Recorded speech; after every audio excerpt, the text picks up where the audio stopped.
With Alex's honeybees, just going to be getting ready for fall. We're putting 2 feeders on each of the 3 hives. We got, when I say 2 feeders, I mean 2 feeder boards, each with 2 of these wonderful ball jars. And it looks like we've got a yellow jacket here who's already found them. They're sitting outside the hives. I'm going to walk in. Got 3 hives here. I'm going to give each one a little bit of smoke.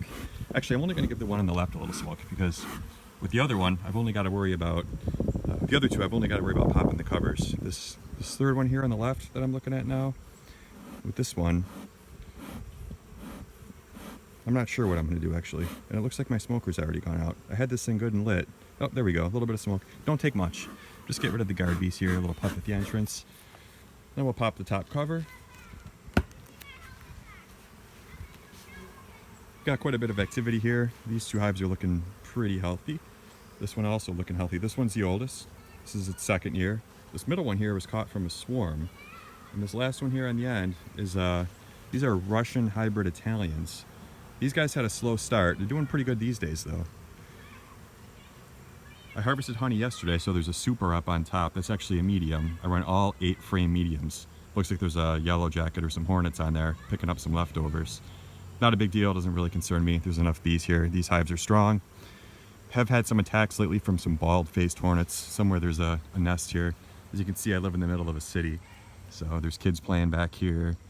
Fortunately, these bees don't bother anybody. They're pretty tame. I feel like most of the time I could come back here without a suit on and they wouldn't even bother me. So now the smoker's going good. I'll give these guys a little bit of smoke just to calm them down a little bit. Got the webcam back here. This guy runs 24/7. You probably see it on the channel. All right, we'll give these guys a little bit of smoke. All right, I'm gonna pop the top cover here and we'll see what happens. So this is the feeder board I'm gonna use. It's just a 3/4 inch plywood, maybe 1/2 inch, I'm not sure what it was. Just cut 2 holes in it. I was using it for ventilation last year. These holes will hold a mason jar pretty perfectly. I'm gonna go ahead and pop off the top cover here. It should be pretty loose. I just had this off a couple days ago. I'm gonna go ahead and get the smoker ready. I'm gonna give these guys a little bit of smoke, just calm everybody down. I'm expecting to see quite a few bees on the other side of this when I pop it off. We are about to find out, huh?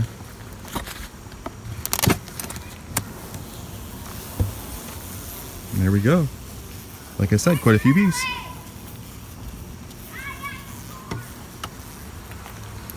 You're gonna set her down nice and gentle. Nice and gentle, right on the ground here. Take a look for a queen. I don't see a queen anywhere. There's a good pile of bees right about there, a couple piles, but I do not see a queen. That's good news. I don't want to bother the queen. I don't want to accidentally kill her. Take a look up here. A bunch of burr comb. I'm just going to scrape off some of the taller stuff quick, just so the feeder board doesn't whack it. I'm going to try not to injure any bees in the process. I will let them clean up this wax that I'm moving, just a couple pieces. There we go. Get off there, you. I'm not sure if I'm holding the camera in the right spots as I work here, but there we go.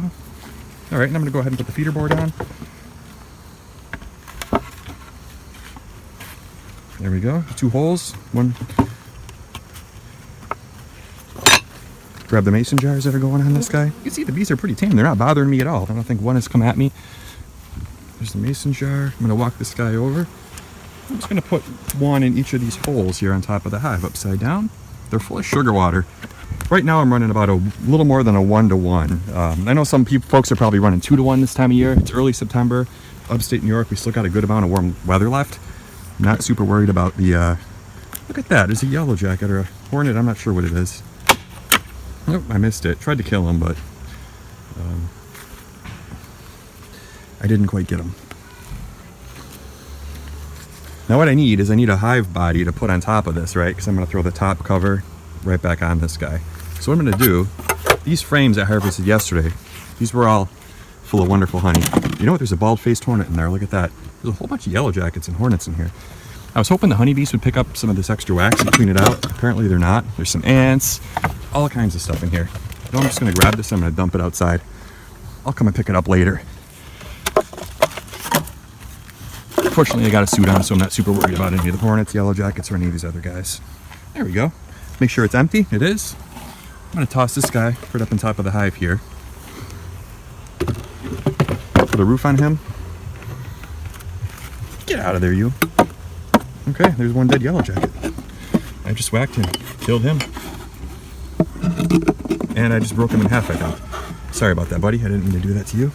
I try not to kill bees or anybody. If something's harassing my hives, I've killed 5 of those bald-faced hornets. If they're harassing my hives, fair game. Otherwise, I try to let them live. Okay, now these guys, fortunately there's no queen or anything here, so they're just kind of picking up the wax. I'm gonna shake them off down here because this inner cover is gonna go back on. Actually, you know what? I don't really need an inner cover here, so I'll leave it out here. No inner cover needed because no bees, so they won't be gluing this down. We keep the inner cover mainly to keep the bees from gluing down the top cover. I'm just gonna go ahead and put the top cover down with these feeders. No bees in there. Don't want to trap any bees because they will have no way out and they will die. Now what I could do is set a brick up on top of this. See, this empty box is pretty light.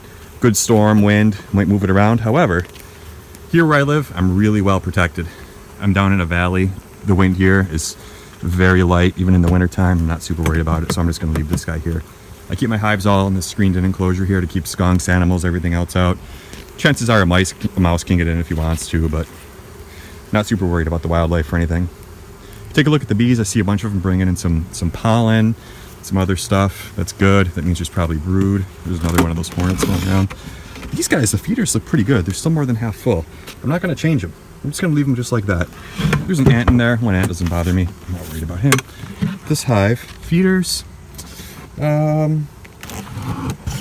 below, let's see, they're below a third, I'd say, probably less than a quarter even, in terms of total volume. So you know what, I'm going to change these guys out. To do that, I'm just going to pop each one off. I expect to see some bees come up and out. These guys are glued in a little pretty good. I'm just going to give it a little wobble here. I expect to see a few bees. Yeah, there's a couple.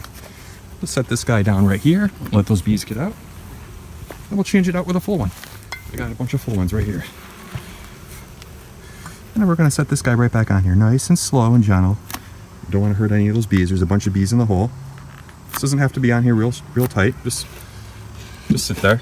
There's hornets and yellow jackets and all kinds of striped things following me around here now.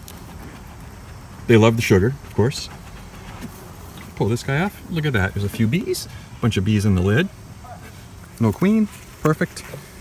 You know what we'll do? We'll just shake these guys off. Oh, look at all those bees coming in now. Lots of pollen. Beautiful.